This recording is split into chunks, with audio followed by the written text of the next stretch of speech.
Growing. Today we're going to talk about the marriage sandwich. So this is one of our most practical ideas, the marriage sandwich. Dave, you want to tell them what the marriage sandwich is? Where we make sandwiches for each other. No, that's not. That is not even true. I almost always make your sandwiches. No, I'm kidding.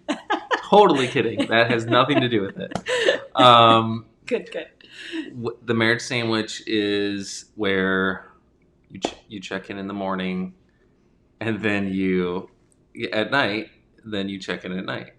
And if you have the opportunity, you can spend a half hour, an hour together, but I know that's impossible with work schedules and stuff. But I think that you at least spend some time in the morning and the evening together, right? Yeah. And for us, do you want me to talk about our examples of our life of what we do yet, or just 2 seconds. I was going to have a little comment there, just that I like how you pointed out that the time frame is going to be different for everybody, and it's also going to be different probably from day to day sometimes, although the more consistent you can get it, the better it is, I think, because really we're like little kids in grown-up bodies, and we crave in our marriages the safety and security of knowing what's expected and what's going to come.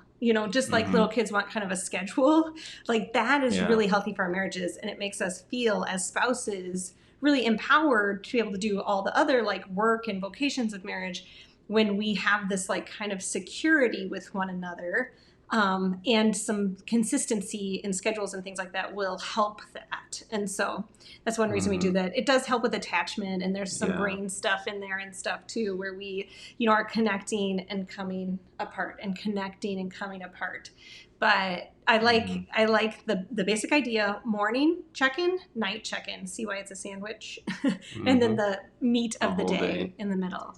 Yeah. So, and then you kind of, even if you're kind of, at work, or you're doing stuff with kids or whatever during the day, you still feel kind of have that nice feeling our marriage is you have solid. It's solid. I mean, it's there's substance to it. It's not just we're married and we just float through our lives, It's kind of like knowing, one reason we go to church consistently each week is not because Jesus is only found in the church. It's because there's that consistency of remembering the relationship and falling into that consistency, subliminally and subconsciously reminds us in many ways, and then also can intentionally remind us that he's with us, that he is supporting us, and he bookends our weeks and all of that good stuff. And, Martin Luther created the morning and evening prayers, same thing. We have bookends in our relationship to kind of fall into. So we want to add those concepts into our marriage. So then I think that's a good time, Dave, for what ways do we utilize the marriage sandwich, I guess? How do we do that? How do we do the morning and the evening? Well, we have a workout routine that we do in the mornings. It's kind of nice because we pick something that is not super difficult or not super easy to kind of. I was just remembering. Remember when we used to run? And running was not that working. Was not, it was really connecting, and it was fun, and I think there were parts of that was really good. But when we got into the distance running, and it got hard to talk. Then we were we're out of breath because we felt like someone wasn't responding. Yeah. Well, so, and you wanted to run faster. I'm not a super athlete or anything, but I want to run faster than what you wanted to run. So you were more like a jogger, and I'm more like a sprinter. That's how the difference in our running. So you have to find something that you can do together. And actually, walking is really nice because that you can talk. Yeah. We really don't do a ton of talking while we're working out. We do some, but we have comments. There's commenting. It's kind of more of just being present together. Yeah, I think there's that shared experience, and maybe also I think in working out for us, we're keeping ourselves healthy for one another, and we're also, you know, it brings together that whole like individuality, but also we're in this together and having some kind of common goals. I think is really good. Yeah. Also, I just don't like working out by myself. Like, I mean, that's one of the benefits of marriage, right? Is like you're available to do those things with, and so in the morning we do that. We're not. I mean, we're really blessed to be able to do that, and we drink coffee together when we can. Yeah, we do, and you know, sometimes. I mean, let's be real. I mean, sometimes it's like 5 minutes or something. Yeah. You know, if I have to run to work or whatever. Yeah, like men's study mornings. It's a pretty tight window, but that even just like that 5 minutes, I mean, it actually makes a big difference, even if you're just, you know, chit-chatting about whatever. So the Gottmans, Gottman.com is, you know, the foremost marriage research experts in the land, if you will, but they call that turning toward. You know, you're turning toward each other, like and they also identify it as a ritual of connection. So like you create these rituals so that you feel connected, like it's, you know, there is this mysterious connection that God does in marriage, but at the same time, like we want to engage in that. And so we're creating a ritual connection. And like you said, sometimes it's an hour because we work out. And then my favorite was when the quarantine started and we started this new random devotion series, I guess, if you will, where I asked you your favorite Bible stories and then you like told me fun Bible stories and then we discussed them. Like, I mean, it doesn't have to be so ritualistic that we have no freedom in it. And so, you know, finding ways to connect, finding what works for you, and also kind of honoring God and bringing him in is always really good, you know, however you can.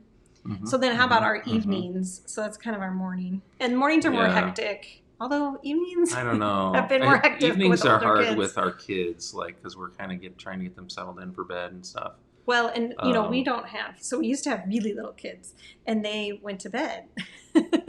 now we're like kind of in a sandwich ourselves where we have some little-ish kids that don't go to bed quite so early. And then we have some older kids and we have tried massively different like bedtime routines and situations to get people settled, and it's hard. Yeah, it actually used to be better because it used to be that we put the kids to bed and then we have our time. But it's not like that now because the kids are up. Which, I mean, we could be more disciplined about putting them to bed, but but we also recognize that we work and the kids go to school and we want to spend time with them, and it's never perfect. Like, so basically our evenings are shot. No, that's not true. We kind of have incorporated to some degree the kids a little bit. Like we used to watch 2 episodes of a show together each evening, or occasionally we'd play like a small card game or something like that. Sometimes we just sit around and talk, like in the quiet, and it's glorious, the quiet, you know? And so we don't talk about too many logistical things. I think we reserve that time for kind of big thinking and just like pondering life and stuff. But we try to include the kids in that now. Yeah, I think. I mean, the evenings are kind of better depending on if I have a meeting, it's like, man, that's terrible.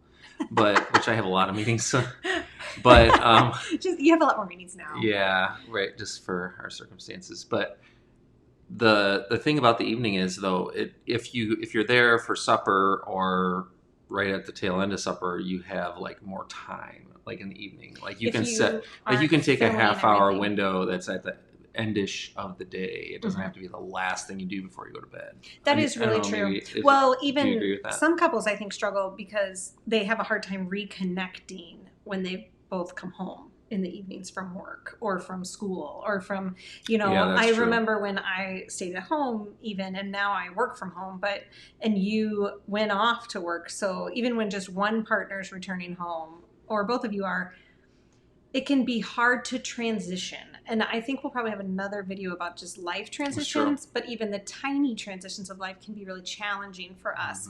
And so again, finding ways to ease the transitions, but also just be aware of them, I think helps.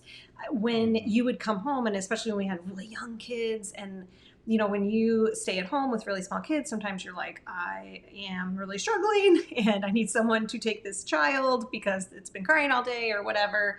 You know, just a lot of stuff happening there that it's not always a real pleasant homecoming, and so we would try to find ways to ease that, just even giving a kiss first thing can be really helpful, or saying hello instead of take this baby. Like those are, they call that harsh startup, again with the Gottmans, where we don't start a reconnection well. But in God's grace, there's always forgiveness and ways to come back from that. So you're like, whoa, that startup didn't go well, and we recover. And forgiveness is I good. do like the evening time because it does give you the opportunity, if you take the opportunity, to have some closure, like on the day, like, okay, I made a mistake, this was dumb, I did this, I'm sorry, or whatever. And maybe it's just kind of something little, but at least at the end of the day, it's like wrapped up, okay, and then you can go to sleep. That's true. That is true. Which is, I think, the benefit of the sandwich when it hits in the later evening, because you can look back on the day. And usually there's not all the running around of dinner and stuff at that point, and trying to gather and maybe some activities with the kids or meetings and stuff like that. So just being aware of any kind of those transitions within your day is really helpful. And then how you reconnect is what the marriage sandwich is all about. And really just that tiny bit of time, or if you can, a longer time in the morning and a tiny bit of time and longer time in the evening. And so, like I said, we don't do a lot. I mean, we watch a couple shows. I would say that if you want to talk about a small amount of time, we lay in our bed and talk for probably 5 to 10 minutes before we go to sleep. And I think it's a good time for prayer, and we have incorporated that before.